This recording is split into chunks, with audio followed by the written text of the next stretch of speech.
Hello everyone, welcome you online class. Myself Neha Joshi. I am your science teacher in Navjyoti Global School पहाड़ पानी. Hope you all are fit and fine at home. तो बच्चों मैं आज आपको class 5th के science का chapter number 5 पढ़ाने जा रही हूँ NCERT की बुक से. चैप्टर 5 का नाम है acids, basis and salts. Acid को हम हिंदी में कहते हैं अम्ल. बेसिस मतलब होता है क्षारक और सॉल्ट्स का मतलब तो सभी को पता है नमक या लवण. तो अब हम इस चैप्टर नंबर 5 के अंदर पढ़ेंगे अम्ल, क्षारक और लवण. We use in our daily life a large number of substances such as lemon, tamarind, common salt, sugar and vinegar. Do they have same taste? Let us recall tastes of some edible substance listed table 5.1. If you have not tasted any three substance, taste it now. Enter the result in table 5.1. अपने दैनिक जीवन में आप लोगों ने नींबू, lemon, नींबू, tamarind, इमली और कॉमन साल्ट, साधारण नमक, शुगर, चीनी, विनेगर, सिरका, इन सब चीज़ों का तो यूज़ किया ही होगा. तो आप क्या बता सकते हैं इन सब चीज़ों का टेस्ट सेम होता है या फिर अलग अलग? अगर आपको नहीं पता इन तीनों का टेस्ट क्या होता है तो आप टेस्ट कीजिए इन तीनों को.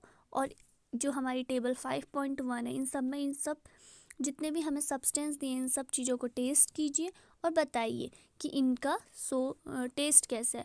सोर है या बिटर है, खट्टा है या फिर कड़वा है या फिर इसके अलावा कुछ और मीठा है. तो अब हम आते हैं टॉपिक 5.1 पे, acids and base. Curd, lemon, orange juice and vinegar taste sour. These substances taste sour because they contain acids. Their chemical nature of such substances is acidic. The word acid comes from the Latin word acere, which means source. The acid in these substances are natural acids. दही, नींबू का रस, संतरे का रस, सिरके का स्वाद खट्टा होता है. और ये सब्सटेंस हमारे किस कैटेगरी के अंदर आते हैं? एसिड के अंदर, अम्ल के अंदर. जितने भी खट्टे होते हैं वो किसके अंदर आते हैं? अम्ल के अंदर. ऐसे पदार्थों की रासायनिक प्रकृति, केमिकल नेचर मतलब रासायनिक प्रकृति भी कैसी होती है? अम्लीय होती है, एसिडिक होती है. The word acid comes from, जो ये एसिड वर्ड आया है ये कहाँ से आया? लैटिन का वर्ड है. लैटिन में एसियर से हुई है, इसकी जो उत्पत्ति होती है इस वर्ड की एसियर से. एसियर का मतलब होता है सोर और सोर मतलब खट्टा. तो ये क्या हो गए हमारे प्राकृतिक अम्ल या अम्ल. What about baking soda? खाने के सोडा कैसा होता है? डज इट ऑल्सो टेस्ट सोर? क्या वो भी खट्टा होता है? इफ नॉट, अगर नहीं, व्हाट इज इट्स टेस्ट? तो उसका टेस्ट कैसा होता है? Since it does not taste sour, it means, तो ऐसा लगता है कि उसका टेस्ट जो है वो खट्टा नहीं होता है. That it has no acid, इसका मतलब उसके पास कोई भी एसिड नहीं है. It is bitter in taste, तो वो क्या होगा? बिटर होगा. क्या होगा? कड़वा होगा. अगर उसमें सोर, खट्टापन नहीं है तो क्या होगा? कड़वा होगा. If you rub it's solution between finger, if feel soapy. Generally substance like these which are bitter in taste and feel soapy on touching known as bases. The nature of such substances is called basic. इसका स्वाद कड़वा नहीं है, ठीक है. तो अगर आप जो बेकिंग सोडा है उसको अंगुलियों के बीच रगड़ें तो आपको साबुन का जैसा चिकना लगेगा, ठीक है. तो ऐसे पदार्थ जिनका स्वाद कड़वा, which are bitter in taste, जिनका स्वाद क्या होता है? कड़वा होता है. जिनका स्वाद खट्टा होता है वो तो क्या होता है? अम्ल. पर जिनका स्वाद कड़वा होता है और जिनको छूने में हमें साबुन का जैसा लगता है वो हमारे किसके अंदर आते हैं? क्षारक के अंदर, बेसिस के अंदर. तो इनको हम क्या कहते हैं? बेस है. If we can not taste every substance, how do we find in its nature? यदि हम किसी पदार्थ को चख नहीं सकते तो हम उसकी प्रकृति के बारे में कैसे पता लगाएंगे? जैसे हम बेकिंग सोडा है, बेकिंग सोडा को हम चख नहीं सकते तो हमने उसकी प्रकृति के बारे में कैसे पता लगाया? जैसे कुछ चीज़ें होती हैं जिनको हम टेस्ट नहीं कर सकते. Special type of substances are used to test whether a substance is acidic और बेस. विभिन्न प्रकार के उपयोग आते हैं आजकल। विभिन्न प्रकार के इंस्ट्रूमेंट हैं जिनकी सहायता से हम पता कर सकते हैं कि ये बेस है कि ये एसिड है। The substance known as indicator, इन सब्सटेंस को हम क्या कहते हैं? इंडिकेटर। इंडिकेटर मीन्स सूचक। The indicators change their colour when added to a solution containing an acidic or basic substance। जो इंडिकेटर होता है, जो सूचक होता है, अगर हम इसे एसिड या बेस में डालें तो ये अपना कलर चेंज कर देते हैं। Turmeric, litmus, China rose extra are some of naturally occurring indicators. Turmeric हल्दी, लिटमस गुड़हल की पंखुड़ियाँ, ये कुछ नेचुरल इंडिकेटर्स हैं, नेचुरल सूचक है। जैसे आप हल्दी को आप बेस या एसिड में डाल के हम पता कर सकते हैं कि वो बेस है या एसिड है। तो हम स्टार्ट करते हैं नेचुरल इंडिकेटर से, जिसमें फर्स्ट है हमारा लिटमस। लिटमस और नेचुरल डाई, एक प्राकृतिक रंजक। डाई मीन्स रंजक, प्राकृतिक रंजक है। The most commonly used natural indicator is litmus. सबसे सामान्य रूप से उपयोग किया जाने वाला प्राकृतिक सूचक है litmus. It is extracted from lichen. ये कहाँ से लिए जाते हैं? लाइकेन से या लीचेन से। किससे? शैवाल से या सैक से। It has a mauve purple colour in distilled water. इसका हल्का रंग होता है डिस्टिल्ड वाटर में। अगर आशुद्ध जल में, डिस्टिल्ड वाटर मतलब आशुद्ध जल में, इसका रंग कैसा होता है? मॉर्ब, पर्पल का जैसा। When added to an acidic solution it turns red। अगर हम इसे इसमें मिलाएं, एसिड में मिलाएं, तो ये कौन से कलर का हो जाएगा? रेड कलर का। And when added to base solution it turns blue। और अगर हम इसे बेस में मिलाएं तो ये क्या हो जाएगा? ब्लू। जैसा कि डायग्राम में आप देख सकते हैं, red for acid, blue for base. It is available in the form of solution और in the form of strip paper. ये हमें पेपर के रूप में भी मिलता है और विलियन के रूप में भी मिलता है। Generally it is available as a red paper and blue litmus paper. वास्तविक रूप से हमें पेपरों के रूप में मिलता है, जैसे कि red litmus paper, blue litmus paper. Next है हमारा turmeric. Turmeric is other natural indicator. तो अब हम टर्मरिक का पता करते हैं। Take a tablespoon of turmeric powder, add a little water and make a paste.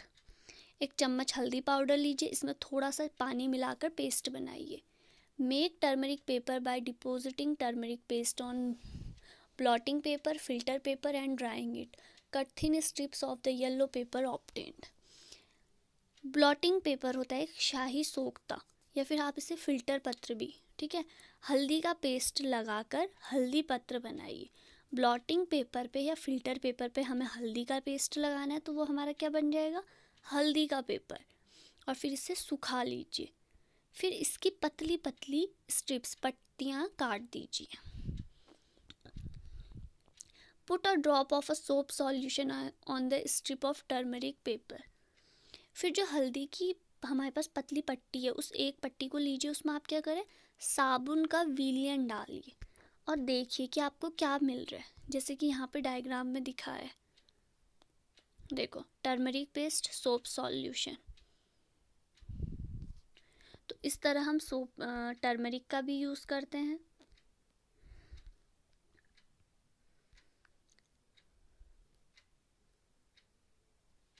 तो देखो यहाँ पे कह रहा है ये नाउ, देखो, now I understand why a turmeric stain on my white shirt is turned to red when it is washed with soap. It is because the soap solution is basic। अब मैं समझ गया कि मेरी सफ़ेद कमीज पर जब हल्दी का दाग साबुन से धोने लगा तो वो लाल क्यों हो जाता है। ऐसा इसलिए होता है क्योंकि साबुन क्या है हमारा? Solution is basic. साबुन का जो विलियन है वो क्या है? क्षारीय है। तो इसीलिए वो जो हल्दी का दाग है वो साबुन से धोने पे क्या हो गया? रेड हो गया। अब यहीं पे देखो, China rose as a indicator. China rose मतलब गुड़हल का पुष्प। अब गुड़हल के पुष्प से कैसे करते हैं? collect some China's गुड़हल petal and place them in beaker. इसने कुछ गुड़हल के पंखुड़ियों को एकत्र करी और उसे बीकर में रख दी, ठीक है।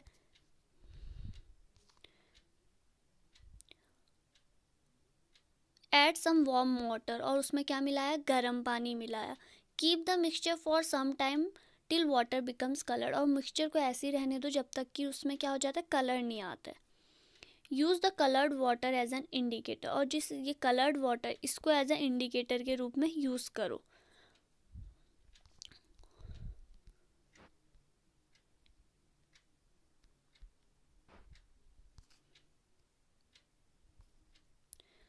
What is the effect of indicator on acid, base and neutral solution? China rose indicator turned acidic solution to dark pink and basic solution to green.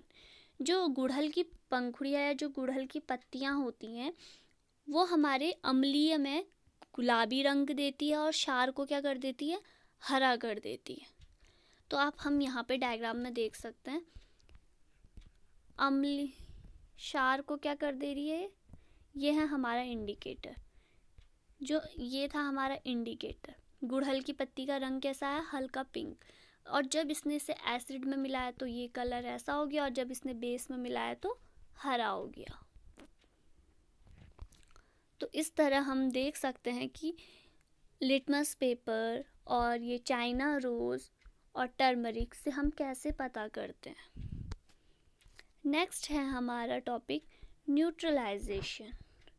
Neutralisation का मतलब होता है उदासीनीकरण। उदासीनीकरण। You have learned that acid turns blue litmus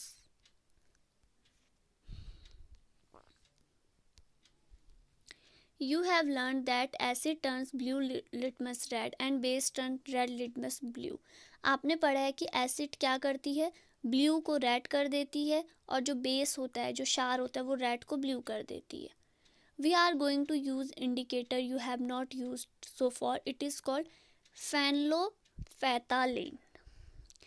अब हम उस सूचक का उपयोग करना जा रहे हैं जिसका यूज़ आपने पहले नहीं करा है। इसे हम क्या कहते हैं,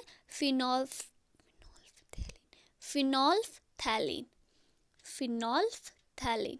आप इसका प्रोनाउंसिएशन 1-2 बार करना सीख जाएंगे, फिनोल्फथैलीन। नेक्स्ट है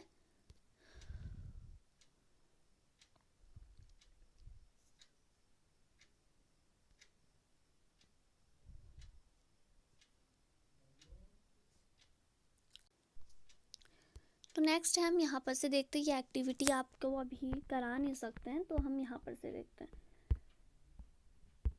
When a acidic solution is mixed with a base solution, जब हम किसी अम्लीय विलयन को क्षार विलयन में मिलाएंगे, both solution neutralize the effect of each other.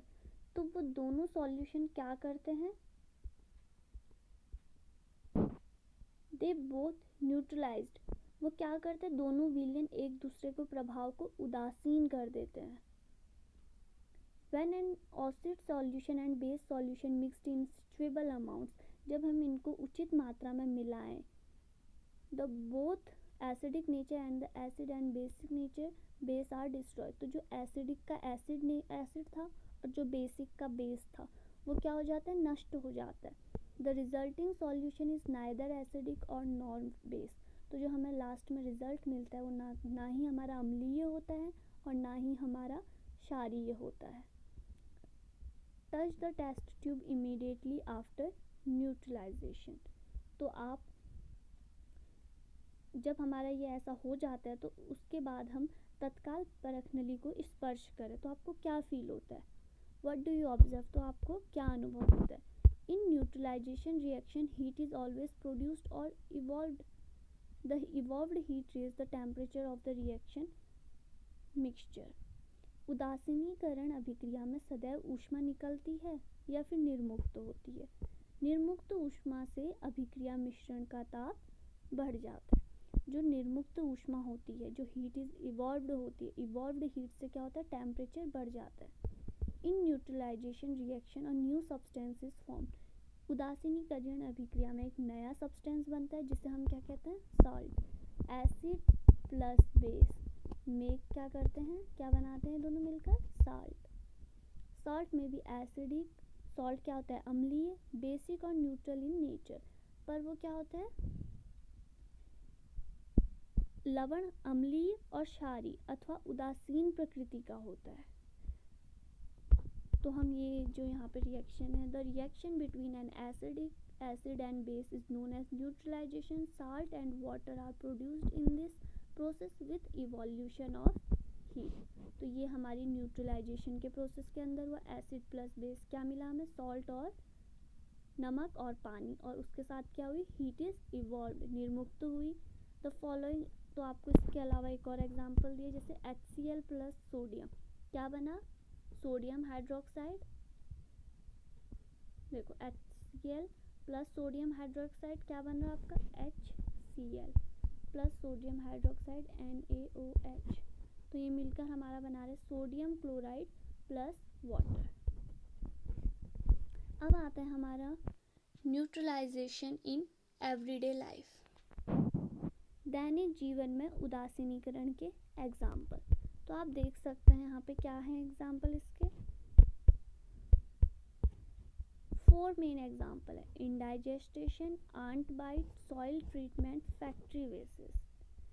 Indigestion मतलब आपचन, आंट बाइट मतलब मृदा उपचार, सॉइल ट्रीटमेंट मतलब आंट बाइट मतलब चींटी का डाक, और सॉइल ट्रीटमेंट मतलब मृदा उपचार, और फैक्ट्री वेस्ट मतलब कारखानों का अपशिष्ट।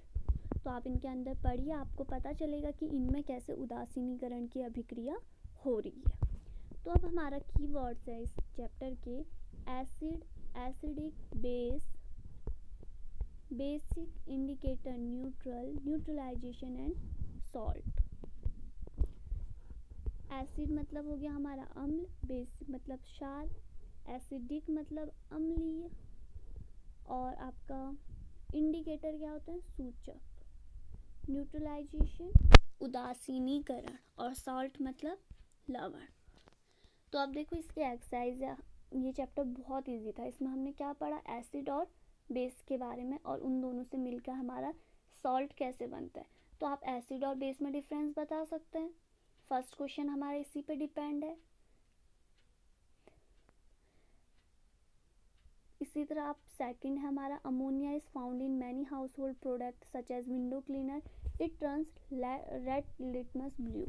जो अमोनिया है वो बहुत जगह यूज किया जाता है, ये क्या करता है, जो हमारा लिटमस होता है, लाल लिटमस को ब्लू कर देता है, लाल को ब्लू कर रहा है। तो ये क्या है हमारा, कैसा नेचर है इसका, बेस। तो इसका आंसर क्या आ गया हमारा, बेस।